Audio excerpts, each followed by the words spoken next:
YCP నేతల అరాచకాలు పెరిగిపోతున్నాయి. ముప్పాల మండలం మాదాలలో ఎన్నికల ప్రచారం సందర్భంగా టీడీపీ అభ్యర్థి కన్నా ఫ్లెక్సీలను ఏర్పాటు చేశారు.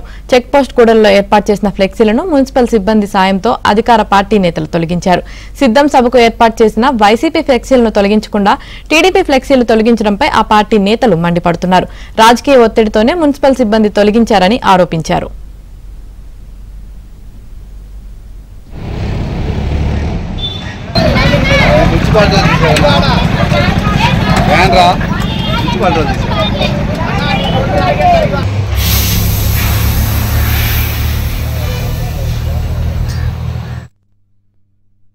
ఈనాడు సత్తెనపల్లి తెలుగుదేశం పార్టీ ఎన్నికల ప్రచారంలో భాగంగా సాయంత్రం 4 గంటలకి మాదల్లో జరగనుంది. దాని సందర్భంగా నిన్న సత్తెనపల్లి నర్సాపేట చెక్పోస్ట్ కూడల్లో ఒక పెద్ద ఫ్లెక్సీని ఏర్పాటు చేసుకోవడం జరిగింది. కానీ ఆ ఫ్లెక్సీని అనాగరికంగా కొంతమంది వ్యక్తులు తొలగించడం, మరి అదే స్థానంలో సిద్ధం ఫ్లెక్సీలు కూడా ఏర్పాటు చేసి ఉన్నారు. ఆ ఫ్లెక్సీని తొలగించకుండా కేవలం కక్షపూరితంగా కుట్రపూరితంగా తెలుగుదేశం పార్టీ ఫ్లెక్సీలని తొలగించడం దాన్ని ఖండిస్తూ ఉన్నాం పూర్తిగా. ఇదే విషయానికి సంబంధించి మరింత సమాచారం మా ప్రతినిధి సాంబశివరావు అందిస్తారు. సాంబశివరావు, చెప్పండి, వైసీపీ ఫ్లెక్సీలను తొలగించకుండా టీడీపీ ఫ్లెక్సీలు మాత్రమే తొలగించినా అసలు మనం ఎలా చూడొచ్చు అంటారు?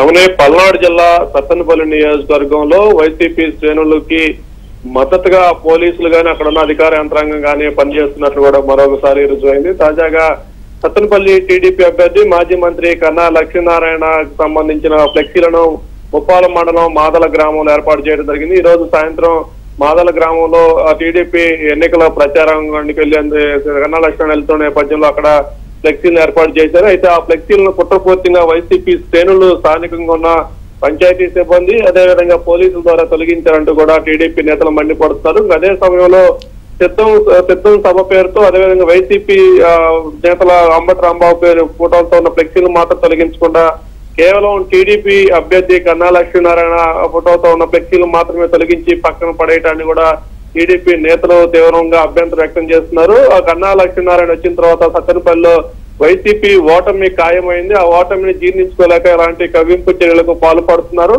ఇలాంటి కవ్వింపు చర్యల సందర్భంలో స్పందించిన టీడీపీ శ్రేణులపై కూడా తప్పుడు కేసులు నమోదు చేసి వారిని వేధించి ఇబ్బందులు గురి చేసి ఒక పథకం ప్రకారం ఇలాంటి చర్యలకు పాల్పడుతున్నారంటూ కూడా టీడీపీ నేతలు అయితే మండిపడుతున్నారు. ఎన్ని అడ్డంకులు అవాకులు చవాకులు పెట్టినా కూడా వచ్చే ఎన్నికల్లో సత్తెనపల్లి నుంచి టీడీపీ అభ్యర్థి కన్నా లక్ష్మీనారాయణ గెలిపించుకుని అంబటి రాంబాబును సత్తెనపల్లి నియోజకవర్గం నుంచి తరిమి కొట్టేందుకు ప్రజలు సిద్ధంగా ఉన్నారంటూ కూడా స్థానికంగా ఉన్న టీడీపీ నేతలు కానీ ప్రజలు కానీ చెప్తున్నారు. Right, thank you Sambasivarao.